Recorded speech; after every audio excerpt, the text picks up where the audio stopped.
Hi, grade 2. Welcome to our language lesson today. Today you have a choice. You could do our regular spelling pages. If that seems comfortable and familiar to you and you just want to keep on going with that, then you can.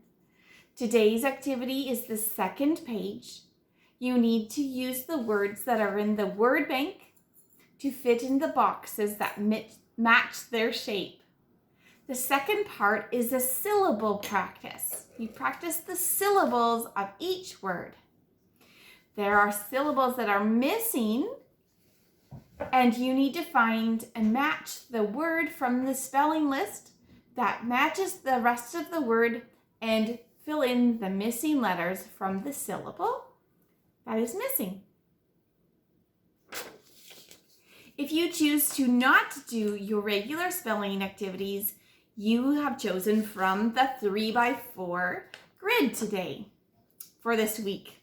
You need to choose 3 or 4 activities from the 3x4 grid or the 4x3 grid. And I want to take today's lesson to explain a couple more of the squares that you can choose, the activities that are there. I want to point out on the second row, third column, there is a box that is called Typist. You could use any program. You could use Google Docs. You could use Paint. You could use Microsoft Word if you have that in your home. You can choose any font that you would like, as long as it's not that fancy scribing font where you can't really read the words well. And then you're going to take your spelling list. Maybe this page was printed out by your parents, or maybe they printed the table chart that has all of the weeks from week 25 all the way to 30. Use whatever the list that you have for week 27 and type out as many of the words as you can in a time frame that makes sense for you to sit and have full stamina. You can sit in one place without getting bored or giving up. So work on your stamina as you do this activity. Type all of the words. You can do fancy, huge, and just make sure you do all of the words. That's Typist. A second square I want to describe today is found in the third row, fourth column, and it is called 5 questions. This is one that we've played in class before, and it's called Mind Reader. Do you remember now? I would think of one of the spelling words, and then you would have your whiteboards out with your whiteboard marker, and you would have to put a word from the word wall or our word list from the week for every clue that I gave. So you would have 5 clues in the end, and you would try to guess or figure out my word by the 5th clue. This is a little bit different because we're doing school a little bit different. It's called 5 questions.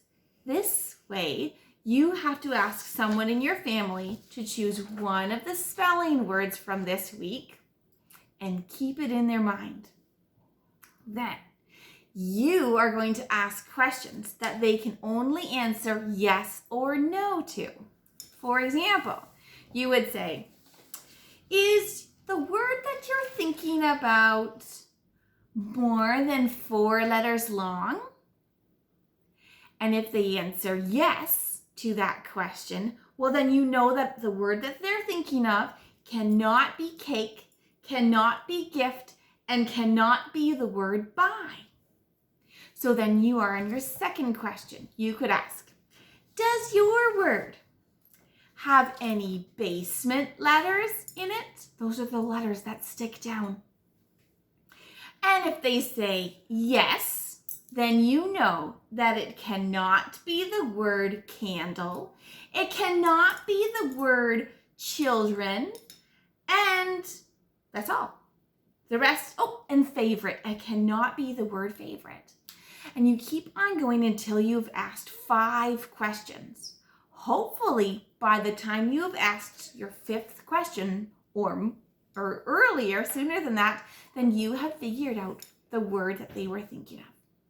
This helps you to figure out and pay close attention to the height or depth and length of each of the words from our spelling list.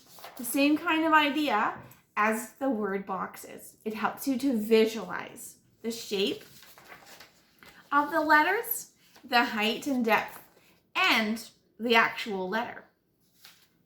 So have fun with those two activities if you choose to do one of them. The nice thing about it is, about those two activities, you don't have to do any printing.